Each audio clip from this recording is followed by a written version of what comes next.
Hello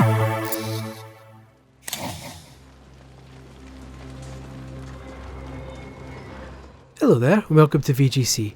My name's Chris Scullion and you're watching my hands-on preview of the Ascent. This is a really cool looking game. It's developed by Neon Giant and it's coming to Xbox. It's an Xbox console exclusive. It's going to be released on the 29th of July, they've just announced, on Xbox One, Xbox Series X and S and PC, and it's also going to be on Game Pass on day one. So if you like the looks of it, then you might as well give it a shot when it comes out. I mean, there's nothing to lose. It's set in a kind of cyberpunk world, by which I mean the kind of general futuristic aesthetic, not the kind of CD Projekt Red game. It's about a big corporation called the Ascent Group, and your character, who you create at the start, you can create your own character, they work for the Ascent Group. And suddenly it collapses and everything just kicks off. All the gangs and all the other kind of hostile corporations in the city decide this is their chance to kind of take over. So anarchy basically kicks off, and it's up to you to run around and try and figure out what's going on, and try and basically go on a series of missions to ensure that nobody can kind of take over the city. It's a twin stick action adventure type thing, but it's not the sort of thing where you go in all guns blazing, because you'll die pretty quickly if you do that. So it's not even though it's twin stick, it's not a Robotron quite thing. Showing my age there. Yeah, so there's, although it's twin stick, there's you have to slowly kind of work your way through it. You're not just running through emptying bullets into everyone, because you'll die. The enemies are pretty intelligent, and sometimes they'll attack in groups. Sometimes they'll retreat if you're kind of getting the upper hand. They'll just run away. Sometimes you'll enter areas that they kind of give you a chance. They say, look, don't even think about it. And if you just kind of leave, then you're fine. But if you keep entering their turf, or if you attack them, then they'll get stuck in. One of the most interesting things about the combat is you can hold a button to kind of lift your arms up in the air and shoot from a kind of higher angle. This basically means sometimes when you're fighting someone, there can be a big object in the middle of the room, and you can stand and take cover behind it and shoot over it while you're staying in cover. In a lot of games for the viewpoint like this, basically when you stand behind something and shoot, you just shoot through it, shoot bullets right into it. But here you can kind of pick your arms up and lift your arms up and shoot over the top of it, which is cool. Obviously the enemies can do the same, so it leads to some fun shootouts. Each of the weapons I only found like 3 different weapons in my playthrough, because I only played the first couple of missions, but they felt different enough that each of them were still useful. You start off with a kind of pistol, and it isn't very powerful, but it's accurate enough, and it's got like most of the weapons, you get like a red kind of laser guide that comes out, so you can see where you're aiming with the right stick. There's also a machine gun that kind of scatters bullets all over the place, like you would expect from a machine gun. But if you can control it, it's quite useful.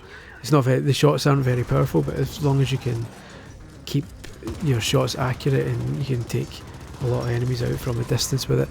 And then there's this kind of scatter shotgun thing I found, which does huge damage at close range, but it isn't so good from a distance. It's nothing revolutionary that you won't have heard before, but the game kind of varies the weapons enough that they legitimately feel different to use. It's not like, so far it's not just a bunch of really samey weapons, and over time you can upgrade each of them, just like you can upgrade your own character. You can find bits of armour and different trousers and different helmets and various other paraphernalia and accoutrements along the way that you can apply and build your stats, just like you would normally expect in a kind of game of this ilk. The whole thing looks fantastic, as you can tell by watching this, especially the lighting is sensational. That the main kind of central hub city area is just packed with detail. It really gives the impression of this bustling, kind of futuristic, grimy looking metropolis area. The character detail could be a bit better during the cutscenes. Your kind of protagonist in particular is really quite blurry when it's zoomed in, although obviously this is early days, that could be fixed, or there may be kind of graphical improvements, graphical sliders that weren't available to me during the preview build, but considering 99% of the game is kind of played from a distance, it didn't really matter too much. You're rarely going to see your character that close. But in general, it gives you a good challenge so far, from what I've played with it, without being too ridiculous. Like I say, if you go in wild, you'll get gunned down really quickly, but if you take your time and pick them off one at a time, it's quite cool. There can be times where it gets a bit much, and you're going to have to be lucky sometimes with the health drops. You can get health pickups by killing enemies, but the rate at which they drop them is seemingly a bit random. So sometimes you're gunning people down and you've got plenty of health and they're dropping health all over the place, and you're thinking, oh well, I don't really need this, as a waste. And sometimes you just got a tiny slither of health left, and sod's law, like, every time you kill someone nobody's dropping health. It's really frustrating, but that's just the luck of the draw. If you do die, the game remembers some of your progress. So one of the missions I played, for example, there's 4 really strong enemies and you've got to kill all 4 of them, and they're all hanging around this kind of bit in the middle, around a kind of square, and when you go in there they all kind of go for you and go wild.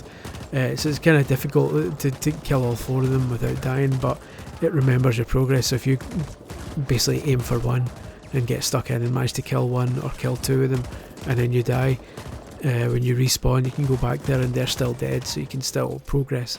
So there aren't a lot of frustrating moments so far, which is quite good. But overall I'm really happy with what I've played so far. I really had a great time with it, and I just hope it kind of continues this momentum, because for the first few hours it was excellent. Like I say, it's going to be on Game Pass on day 1 at the end of July, so 29th of July, so it really seems like the kind of game that is a no-brainer so far. It seems like it's going to be fantastic. Again, like I say, we need to wait for the full review. You can expect a full review on VGC nearer launch, but at this point I'm really excited about playing the rest of it, because that was a really good start, and I'm looking forward to more. But that's all for now. That's the Ascent. Hopefully you enjoyed watching that. Please do visit VGC, videogameschronicle.com, for all of your gaming goodness, and I'll catch you later with more videos down the line. Cheers guys, bye bye.